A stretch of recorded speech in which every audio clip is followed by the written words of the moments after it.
सुप्रभातम विद्यार्थियों। कल हमने प्रथम अध्याय सुभाषितानी के 3 श्लोकों का अध्ययन किया। आज हम शेष श्लोकों का अध्ययन करने जा रहे हैं। पहले मैं इनका वाचन कर रहा हूँ।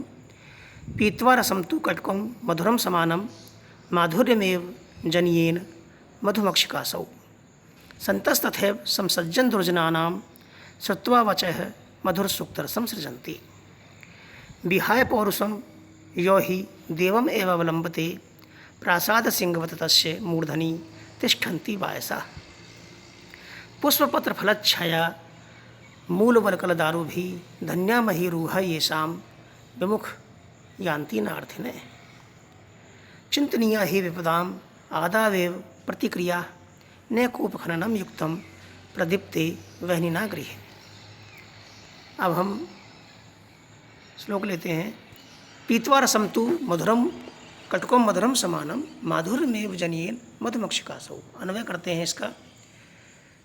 मधुमक्षिकासौ, इसका संधि विच्छेद करेंगे। मधुमक्षिका प्लस असौ, जनियेत प्लस मधुमक्षिका प्लस असौ। असौ मधुमक्षिका, असौ मधुमक्षिका तु कटुकम रसम मधुरम समानम पीत्वा माधुर्यम एव जनियेत।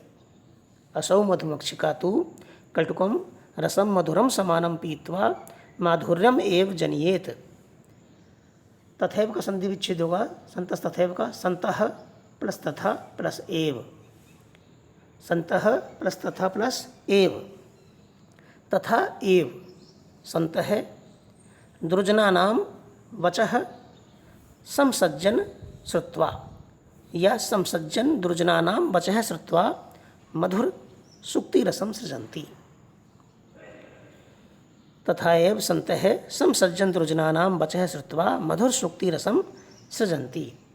असौ मधुमक्षिका तु, असौ वह, मधुमक्षिका तु मधुमक्खी तो, कटुकम रसम कड़वे रस को, कटुकम कड़वा, रसम रस को, कड़वे रस को मधुरम समानम पीत्वा, मधुर के समान पीकर, माधुर्यम एव जनियेत, मधुरता ही अर्थात शहद ही, जनियेत उत्पन्न करती है। तथा एव उसी प्रकार, संतः सज्जन लोग,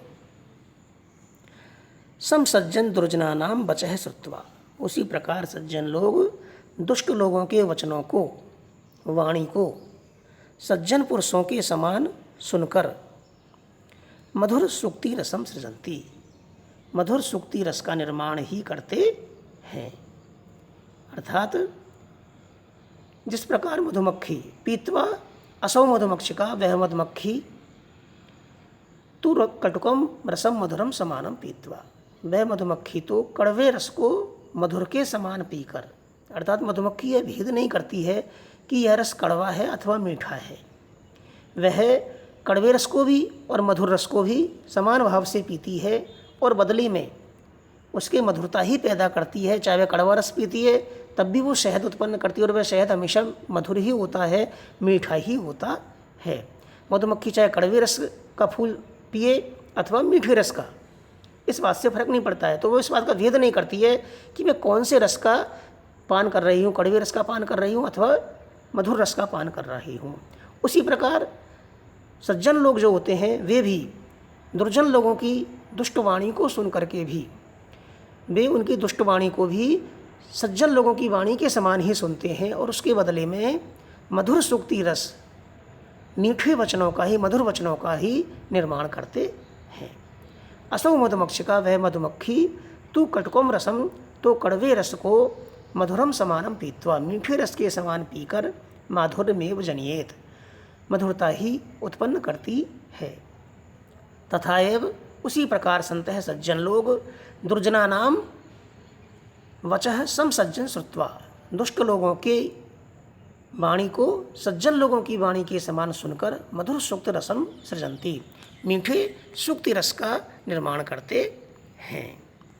अगला है विहाय पौरुषम यो हि देवम एव अवलम्बते प्रासाद सिंहवत तस्य मूर्धनि तिष्ठन्ति वायसा। यो पौरुषम विहाय, या विहाय पौरुषम यो,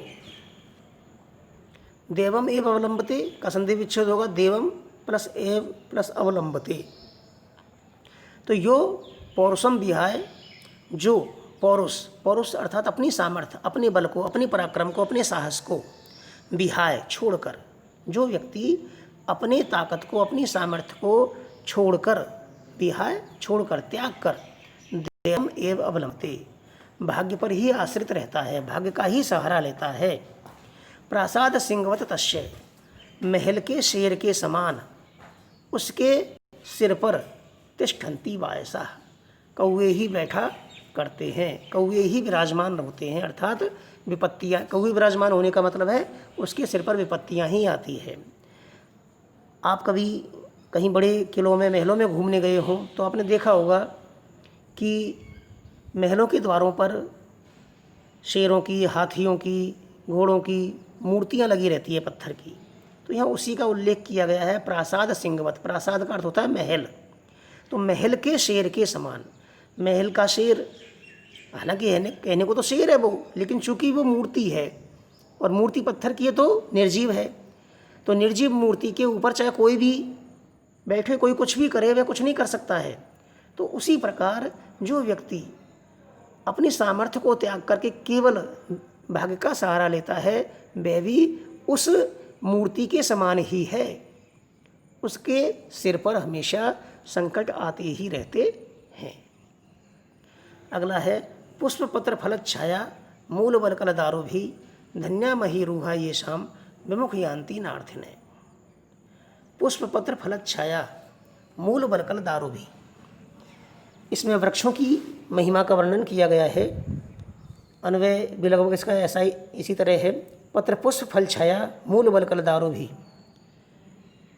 पुष्प पत्र फल छाया, पत्र पुष्प, पत्ते, फूल, फल, छाया, मूल, मूल यानी जड़, बलकल, बलकल अर्थात वृक्ष की चर्म, वृक्ष की छाल, दारू भी, दारू भी लकड़ियाँ, दारू यानी लकड़ी, तो लकड़ियों से ये वृक्ष हमें पत्र, फूल, फल, छाया, जड़, चर्म और लकड़ियों से उपकृत करते हैं, हमारा उपकार करते हैं। एते महीरूहा धन्य, धन्या, महीरूहा अर्थात वृक्ष, ये ऐसे वृक्ष धन्य हैं, ये शाम विमुख यान्ति न आर्थिने, जिनके पास जो ये शाम, जो अर्थिने, अर्थिन अर्थात प्रार्थना करने वाले को, याचक को, मांगने वाले को, विमुख न यान्ति, विमुख नहीं होते हैं, उससे मुख नहीं मोड़ते हैं। अर्थात वृक्ष से हम जो चाहे वो हमें मिलता है, उससे हमें पत्ते भी मिलते हैं, फूल भी मिलते हैं, फल भी मिलता है, छाया भी मिलता है, मूल बलकल जो भी है हम चाहते हैं वो सब वो हमको दे देता है। वह कभी अपना मुंह हमसे नहीं मोड़ता है, अर्थात मांगने वाले को मना नहीं करता है। तो पुष्प पत्र फल छाया मूल बलकल दारो भी धन्या मही रूहा ये शाम विमुख यान्ति नार्थिने। पत्र पुष्प, इसका अन्वय जब हम करेंगे तो पत्र को पहले लेंगे, क्योंकि पत्ता पहले आता है, फूल बाद में आता है, तो क्रम है, उस क्रम का ध्यान हमें रखना पड़ता है।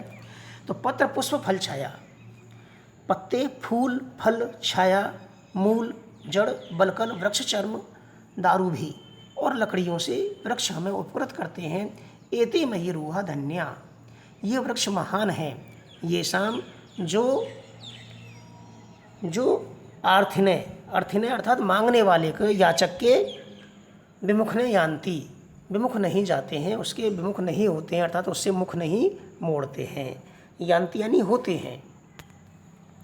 अगला है चिंतनीया हे विपदाम आदावेव प्रतिक्रिया ने कूप खननम युक्तम प्रदीप्ते वहनिना गृहे।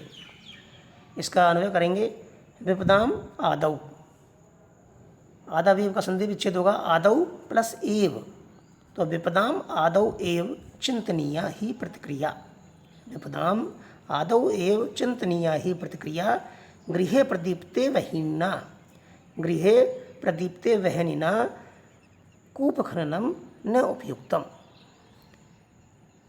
विपदाम संकट के समय, समस्या के समय, आपत्ति के समय, आदौ सिर पर आने पर, अर्थात समस्या के सिर पर आने पर, एव ही प्रतिक्रिया करना, चिंतनीय या विचार करना, या प्रतिक्रिया के लिए चिंतनीय विचार करना, न कूप खननम युक्तम प्रदीप्ते वहनिना गृहे। उसी प्रकार है जिस प्रकार की घर में आग लग जाने पर हम कुआं खोदने की सोचें, कुआं खोदने की बात करें। जब घर में आग लग गई तब यदि हम कुआं खोदना शुरू करेंगे तो कब तो उसमें पानी निकलेगा, कब हम उस आग को बुझा पाएंगे। तो उसी प्रकार यही कहा है कि जब हमारे सिर पर विपत्ति आई गई है उस समय यदि हम विचार करेंगे उसके निराकरण के लिए तो यह उपयुक्त नहीं है। तो विपदाम आदौ एवं चिंतनीय ही प्रतिक्रिया, समस्या के आने पर ही विचार करना और उसकी प्रतिक्रिया करना, न कूप खननम युक्तम प्रदीप्ते वहनिना गृहे। आग के लगने पर, घर में आग लगने पर कुआं खोदना जिस प्रकार उपयुक्त नहीं है उसी प्रकार उपयुक्त नहीं है। इसलिए हमें समस्या से अवगत होकर के पहले से ही उसके निराकरण के बारे में सोच लेना चाहिए। इस प्रकार ये आज आपके पूरे श्लोक हुए। इनका अन्वय और शब्दार्थ मैं आपको भेज रहा हूँ और इन पर आधारित प्रश्न भी मैं आपको भेज रहा हूँ। कल आपका रविवार का अवकाश रहेगा, इसलिए आपको सफाई से ध्यान से काम करना है। कोई भी प्रश्न नहीं आए आप पूछ सकते हैं, मैं उनका उत्तर ग्रुप में दे दूंगा। आप वैसे होमवर्क जो है पर्सनल ही मेरे नंबर पर भेजा कीजिए, क्योंकि सभी जब आप भेजते हो उसी ग्रुप में भेजेंगे तो उसमें परेशानी खड़ी हो जाती है अन्य विषय अध्यापकों के लिए भी।